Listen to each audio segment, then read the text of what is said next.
Bonjour mesdames et messieurs, bonjour fidèles, fidèles Nabiso et émission Nabiso, évangile est commis wapi. To pesi binombo te ba bazo na biso na banzela ba TV na bango, na ba téléphone, na ba ordinateur. Ezalingai simple serviteur na bino évangéliste Sergio Lutumba. Obolingara mingi ngamoko na zongi na kati ya musala donc na lati esprit ya musala ya bonzambe. Na mission na lelo na koyamba musala na Nzambe bokoyeba aza évangéliste, aza pasteur, aza frère parce que ngana lingara te na loba na place ya mutu. Ye moko a se présenter oyo azali. Lelo tolobela si la grâce de Dieu. Pona nini toponi tema la grâce de Dieu parce que ils ont la poto ba bengi évangéliste Sergio Lutumba bo meka ko expliquer sur la grâce de Dieu en grâce en nini ndenge nini mutu akoko perdre grâce o Nzambe pesa est-ce que père ko perdre yango est-ce que peut perdre la grâce lelo mosala Nzambe a fungola biso la fenêtre nyoso so peut mutu akoko perdre grâce a lobango a pesa pona nini so pesa lite mutu akoko perdre grâce c'est akolobango nyoso yango toyambiye. Avant nyonso to bandaka émission na biso na pesa non merci ya bato nyonso o batiaka ba paquet na bango en jeu pour na ko soutenir évangéliste Sergio Lutumba na émission na ye évangile comme wapi de près et de loin na pesi bino nyonso mbote. Bonjour monsieur Nzambe. Bonjour papa Serge. Na ebité na balandi bazolanda biso émission na biso évangile comme wapi ceux qui ont se présenter aux ali pasteur, aux ali évangéliste, aux ali nani. Bon, nazo se présenter na ba téléspectateurs au nyonso bazolanda émission na biso na bengami na ndeko Giscard Mavuidi souvent na linga ba benganga vraiment frère. Ah, donc cela veut dire yo kimino pasteur, au kimino évangéliste, vous en avez frère. Bon, ko kima pasteur te, ko kim évangéliste te parce que na linga ka mingi nazalaka très à l'aise na po ya frère. Mais dans un ministère comme un évangéliste. Il y a un évangéliste Giscard. Na habité au web Sabalandia émission na biso évangile comme puis aux mariés ceux qui marient père de combien d'enfants ceux célibataires naza marié père de 4 enfants naza marié nandeko Jocelyne nazo saluer place ça évangéliste Giscard l'autre zolobela la grâce. Est-ce que on peut expliquer biso la grâce de Dieu, grâce, le mot grâce et l'ingolo de la biso ni définition parce que balando balanda biso balingaka tolo bela bango to expliquer bango bien surtout les mots de la Bible, la grâce de Dieu, grâce et anini, mot grâce et anini. OK, papa Serge. Nazo expliquer na lisunga molimo mo santo na ndenge ako souffler biso to le bela poto sunga bandeko ba Holanda biso. C'est vrai que la définition en général batu mingi bayebi la grâce est sa faveur imméritée. Wana to longo te to bagisate. Faveur imméritée. Donc cela veut dire eza eloko moko mutu azui yango donc évangéliste biso définition la grâce selon ye. Alobi ke ezelo mo mutu azui yango mais a mérité yango te. OK. Et là, on est comme lui, mais aux aïki na makasi ya aux alangote, mais comme lui au kandengo. OK. Yango appelle cette définition la grâce. Est-ce que évangéliste okoki kolobela parce que ngai mingite mais bato bazota la biso. Est-ce que mutako ko perdre grâce? Il peut muta perdre grâce te à ça la nuit. OK, avant de répondre à la question on a expliqué na volet moko sur question de bosso poser que grâce aux années. Nalobaki que grâce aux années faveur moko moto a mérité. OK, voilà définition comme tout chrétien bayebi. Mais nazo meka ko bimomo moké car na Bible na observation loko moko. Bible zo bana biso boye. Loi eyaki na Moïse, mais grâce eyé na Jésus-Christ. C'est-à-dire la grâce c'est Jésus. Encore la loi. OK, la loi, c'est tout à fait Moïse. Ce qu'on a répondre à la deuxième question posée que OK. Loi, la grâce. différence eza na kati ya loi na grâce.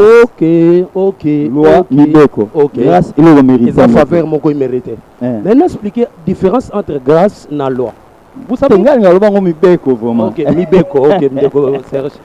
Vous savez quand Moïse a menti na ngomba pendant 40 jours que nous reçoit les 10 commandements. C'était la loi, une marche où Nzambe pesa qui Moïse pour attendre sa peuple Israël. Or, dans la loi, ils ont qui œil pour œil, dent pour dent. Loi, ils ont qui donné pour nos bateaux qui n'ont pas moyen, papa Serge. Alors, c'est ça. Ils ont qui donné na bateau qui n'ont pas moyen. Ça dit quoi? Moutaye dit que ce que bomi, faut foutre en pago. Ce que bomi, faut foutre amende mogo boy. Ce qu'on a bateau, ils ont qui ba pauvre, qui n'ont pas moyen, qui n'ont difficulté. Or, loi est bandé qu'on lié bateau, va progresser. Wana natango ya Ancien Testament. Ndenge bato balobaka ngana benga ngo Ancienne Alliance. Ancienne Alliance. Okay. Na nzela oyo évangile sa biso. Okay. Mais siko na moment oyo ya réalité ya vie auto za vie actuelle. Okay. Siko nga personne sali masumu futa na ngai. Voilà maintenant ce que problème. Oui ngo siko ya koto kuna na ya koto. Voilà maintenant ce na rosa na ngai kobo na futi. Okay, voilà maintenant na expliquer ce que peuple dit bazolanda biso ba yeba. Na roko malanga mutu na futi. Il n'a expliqué ce que papa Serge na mutu no posé. Na expliqué peuple dit bazolanda biso c'est baza. Quand on le dit grâce, c'est-à-dire entre la loi et la grâce, et l'autre ça m'a cassé mingi collègue la grâce. Comment? Ok, merci pour la question. Je vais expliquer ce que je veux. Bible lobi, mi beko e wutaki na nzela ya Moïse. Mengolu ba bengi grâce et yé na nzela Jésus-Christ. C'est-à-dire pourquoi? C'est Jésus qui est capable ya ko ôter les sous mon avis à moto. Loi ça na tante longola les sous mon avis à moto. Tout le monde côté loi ba fidèle à l'évangile comme et puis biso to fond de la grâce. OK. Tous en la grâce. OK. Ce total na Josué na kati ya 1 to koti na wakati ona to mona ke atindaki batu mibale ba ne mboka wana.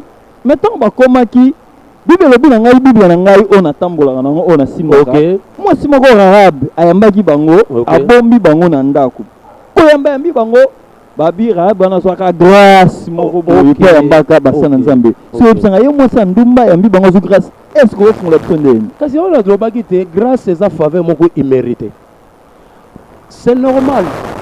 Bible zo type session na Josué nengoto lobela biso que Moïse a tenu des espions ba que ne ko spionner mboka. Pourquoi ba que ne ko spionner? Parce que lui bané ko dominer na mboka na. Les sous mezo qui déjà impact. Or le col a tolobaki que Jésus c'est yenda yaki na grâce. Yango na atinda ki batu ba que ne ko spionner pour ba memela bango grâce. Oh malheureusement peuple na ba que ne ko kuta bango ils ont ba rejeté grâce. Mais ezaki na mwasi moko arayab o ba yebaki na mboka mobimba ndumba. Papa za na qualification ndumba dans ça dit balandi ndumba ça dit moto obiso to benga na portugais puta. OK voilà. Moto ateka la sexe na ye. OK. Obiso to bige mwasi ya ndumba o abima na balabala pateka nzoto siko yona arab oyo ayambaki bato na mibale na ndako na ye. Ya to continuer. OK na expliquer pe bato mo mokena lobelo moko. C'est bien que Rahab zala les évangélistes. C'est bien que Rahab azwa ki grâce. Pour azala ki ndumba azwa ki grâce. Mais na zo encourager te bato basala ki ndumba bazwa grâce.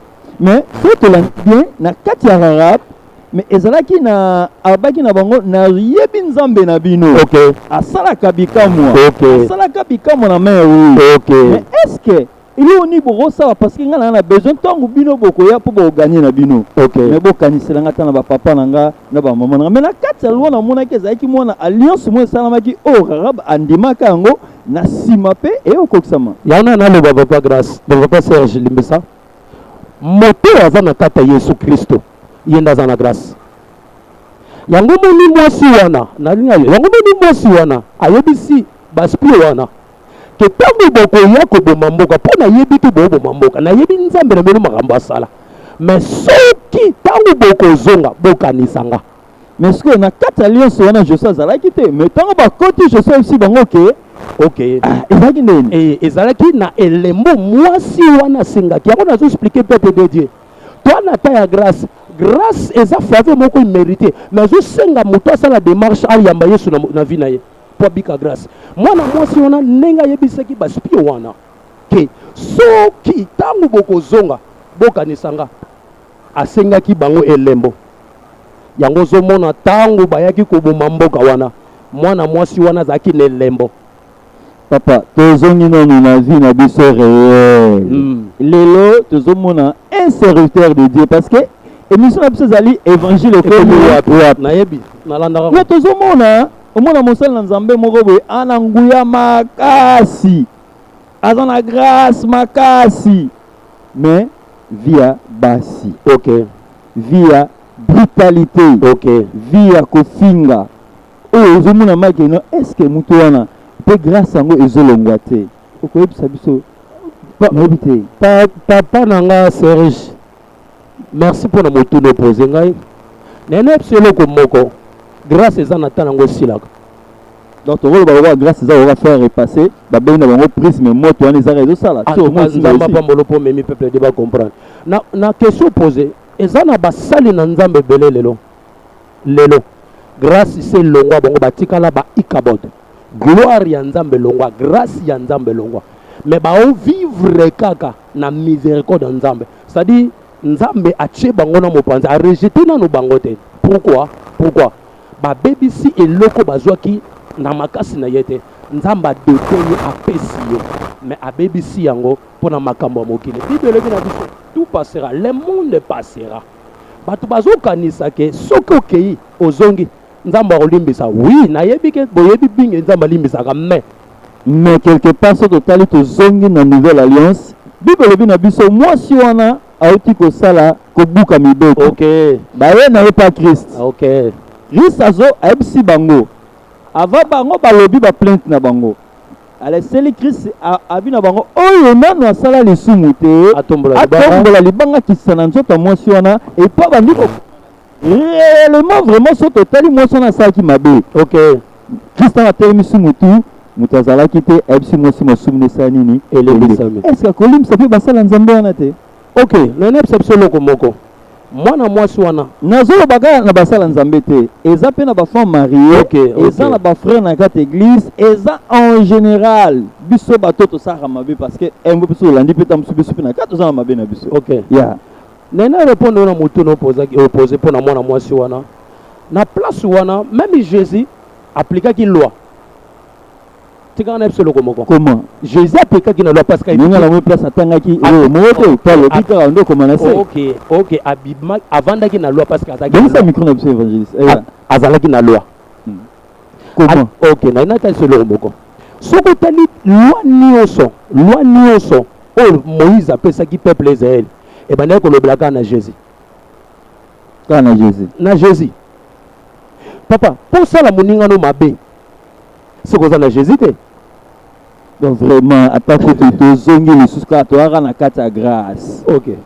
Eli Nzamba longole na mboka amemi na Zamba.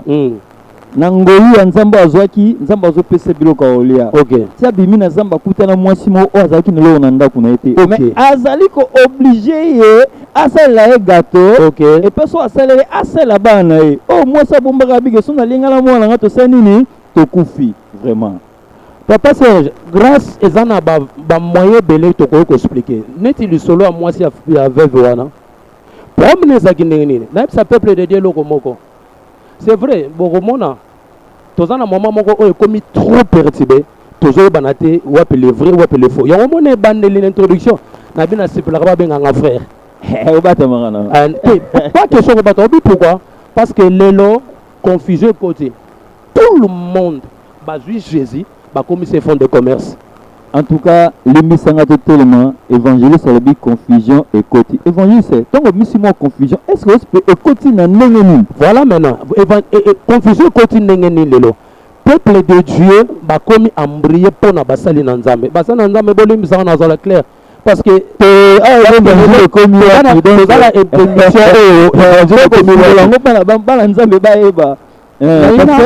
par Bagino na Kisasa Zali, alors la émission très bien. De loin, cordon, je te salue, salut. Salut papa. Na ina expliquer peuple de logo moko, na ina bake to koti na kata confusion aujourd'hui. Tozo banate wapi vrai, wapi faux. Parce que si ka vrai zali, faux zali. Mais na minute tozo ba, le vrai eza moqué par rapport à ba faux. Ba sali na Nzambe, ba komisi lelo Jésus fond de commerce. Jésus fond de commerce. Avec tes cahiers, voilà maintenant. Merci. Oh là-bas, l'offrande badim c'est biblique. Ok, l'offrande de dîmes c'est son biblique. Mais est-ce que problème qui est nan waza dîme dîme. Mais quand tu es pasteur aux églises, qui t'a dit? Mais tu es non? Qui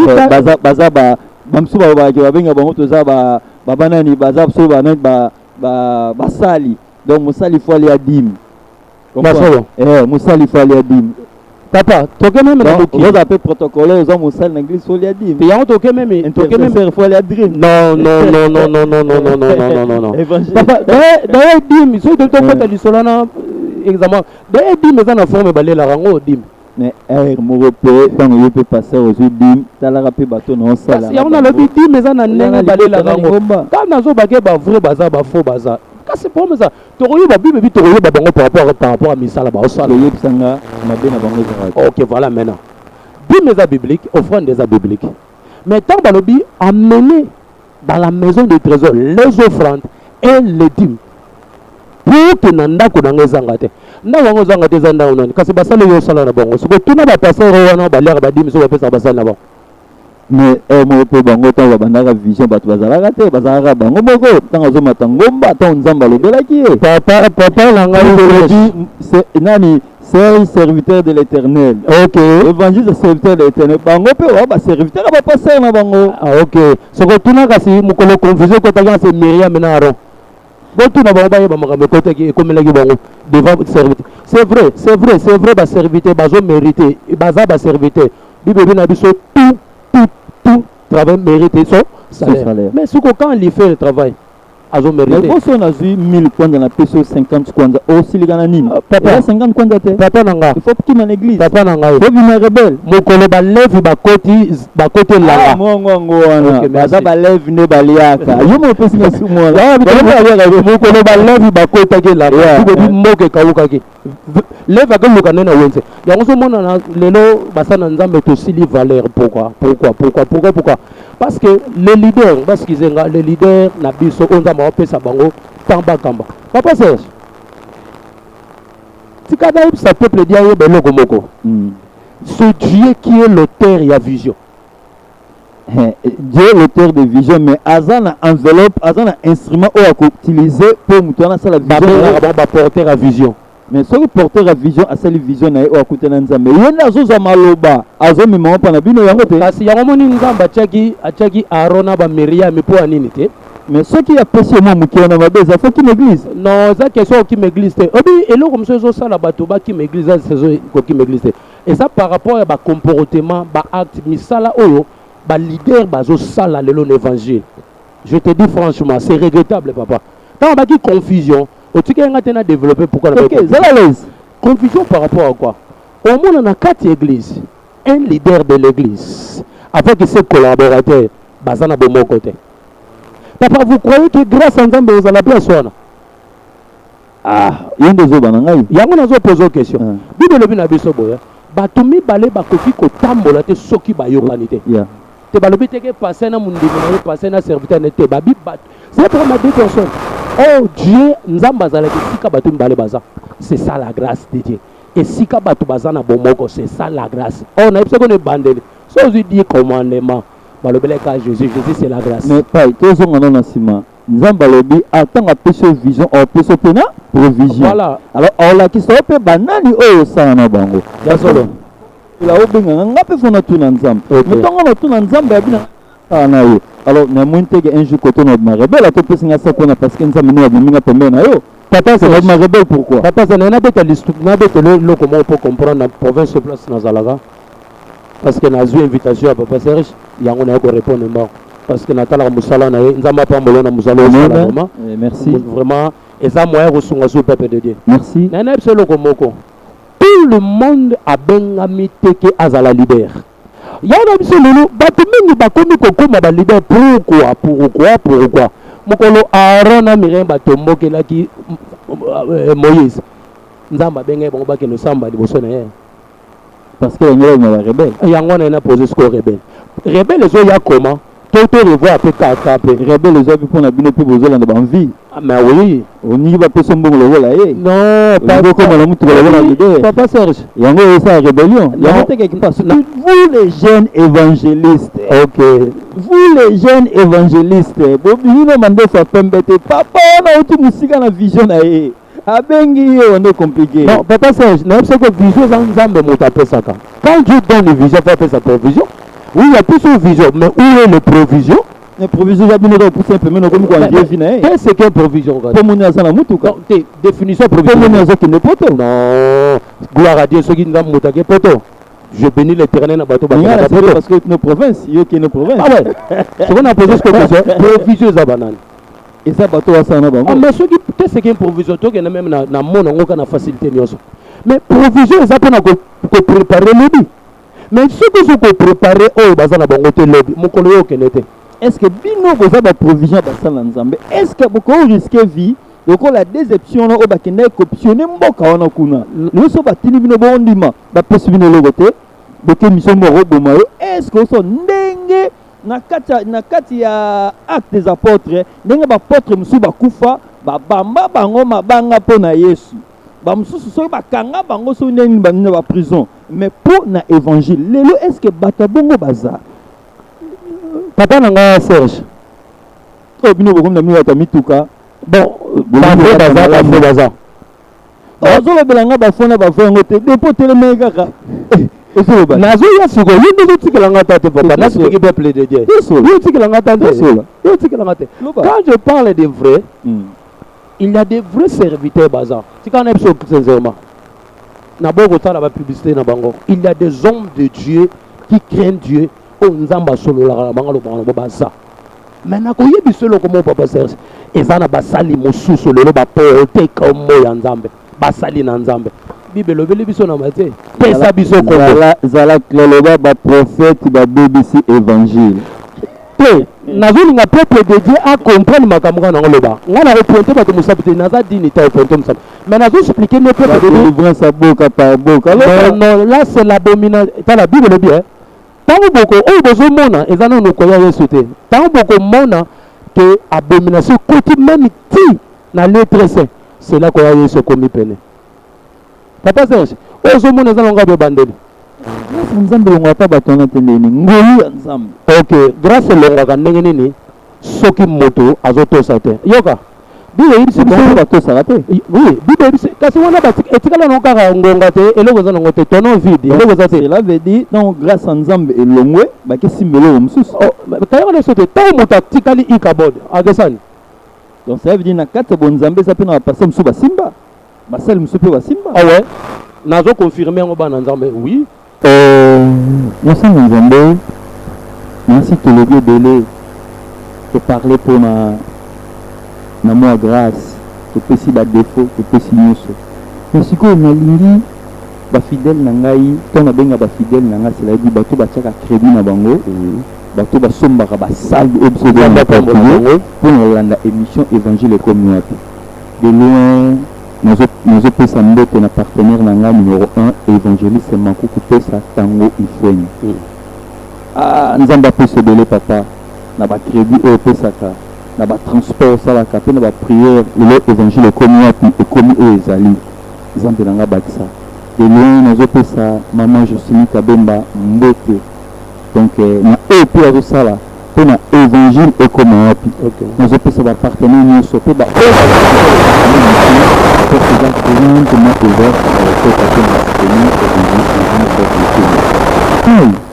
yebisangai lelo bamoni oyo baperda grâce na bango na kati ya bible nzambe apesa bango ngolu apesa bango grâce epe babebisi na bango kaka grâce na bango babebisaka yango nini. Ok nde na bandeko koloba soki totali na bible bato baza ebele bato baza ebele babebisa bagrâce baza ebele. On pose exemple que se pose qui a monté la Samson, il a perdu la grâce. À cause, il y a manque, il y a désobéissance. Papa, il est que l'on a la grâce, la grâce de la désobéissance. Désobéissance. Donc c'est-à-dire quand on t'a bouilli, on dit grâce, grâce c'est quoi ça? parce que nous grâce c'est le moko au mérité que nous va passion. OK, maintenant va passion na condition, va passion no otambola nango. Pourquoi la bazar na face? On mérite te ba. Mais pas comprendre les gens. Ba simbisio. Les gens. Sergio, 300 oyo simba. Au lieu de moko ba osenga. Ce qu'on fait le pe na ninga bien. Pour ba senga ngote, pour mutaye ba toujours c'est au lieu là-bas. Ezaka pas. Ce que soki mukolo na portrait de compliqué. Zelo ko moto ba simbisi. Pona ko sala yango musala. L'histoire ya toyibi l'histoire ya talent. Zelo na chanson appelé grâce na ndé le Nzambe apprécie makasi wa pesa qui force l'homme le plus fort du monde. Appelle Mais appelle grâce na yango. Nicolas Moissi. Et le peu d'atelier père de grâce. Serviteur de Dieu, je te dis franchement. Bazo père de grâce.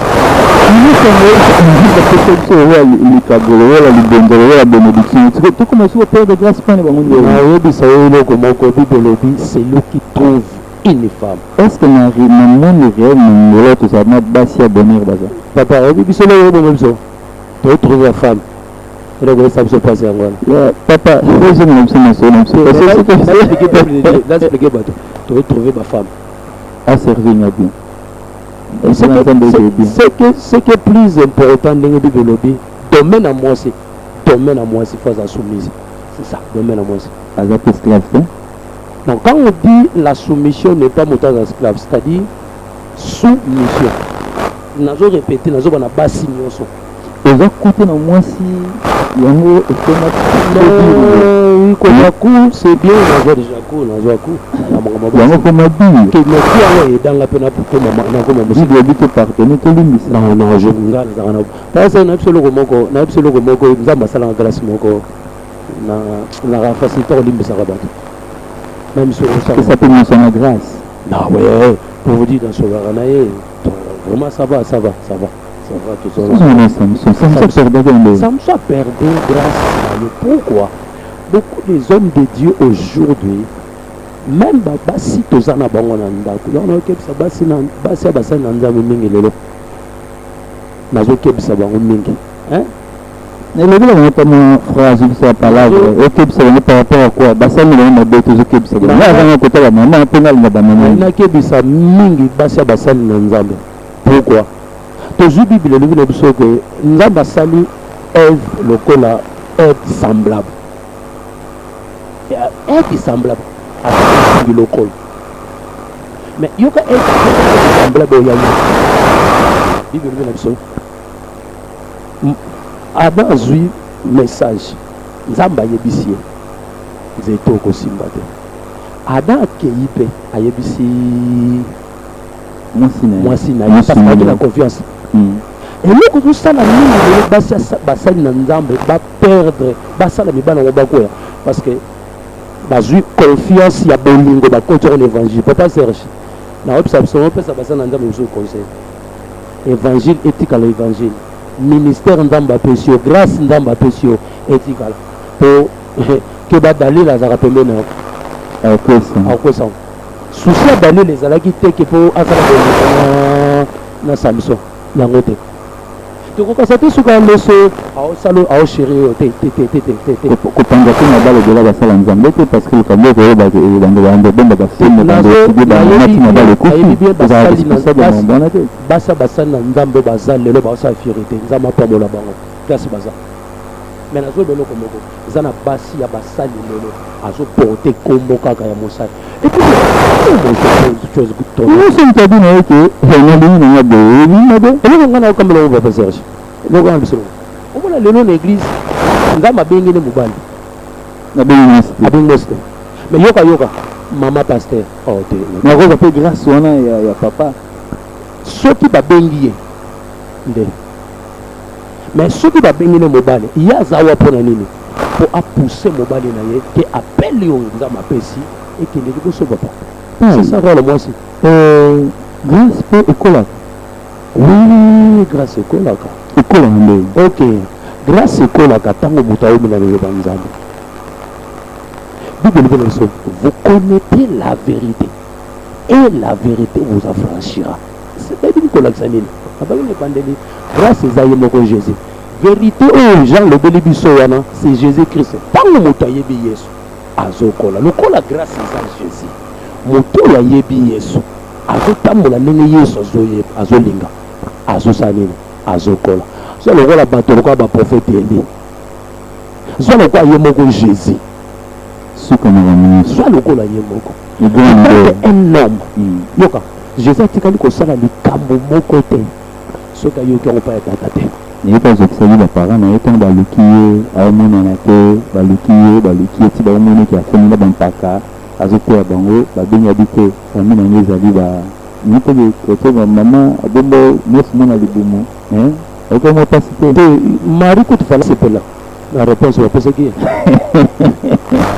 fala sepela la réponse bapesaki parce que mission obi biso toya basala nzambe mission na biso eza po tosala mosala oyo bato oyo bandeko na biso papa Sergio eza bato toza na bango esika moko tozopartage na bango liloba mais lelo chose grave na kati ka église ser na ser oyo pasteur na oyo bayokananga te na grâce esalaka nakoyoki nabaki na ebandeli te de sont réunis Dieu est là évangéliste tokomoko mona suka balandi ya évangile ekomi wapi nayebisaki bino ke évangéliste alobaka alobi apandi abangi na ye moki te ezokoengage yango na osenga évangéliste ameka koteya mwa 2-3 minutes balandi na biso évangile ekomi wapi olendisa bango epesa bango makasi bango baokendeka lowa mopepe olendisa bango baolanda naina oyebisa bandeko bala ezolanda biso ndeko mwasi ndeko mobali papa mama mokolo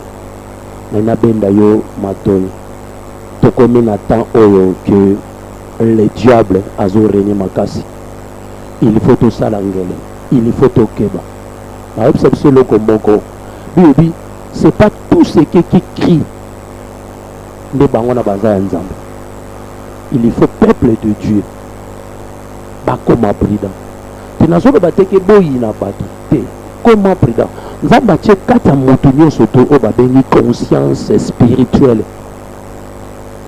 nzambe atiango kati ya moto nyonso to ma omona moto ba place ye moko aza conscient ayebi ke makambo oyo ezoleka mpa na biso eza yango te mais lokola baotoye bénédiction et puis nayebisa lokoko moko bénédiction c'est Jésus laisse tika bato bateyo ndo Jésus po atozo bénédiction mais so bateyo bénédiction bo mokolo Jésus oza te amen oyoki évangéliste na kati oyo te alobi ke bateya Jésus so moni tomo te ayeli akomi te Jean atomi te Pedro akomi te asapatu costume wana ya Yesu te fo bateyo nde Yesu papa fo bateya Jésus parce que Bible dit allez partout dans le monde faites toutes les nations yoka mais babi ya bato te mes disciples mais quelque part pe évangile au début mais na kati émission mais malobaka ezaka na monoko yo pesinga cher limbisa na bengi yo évangile se pesinga cher pona te ya bien pona kumisa yo pona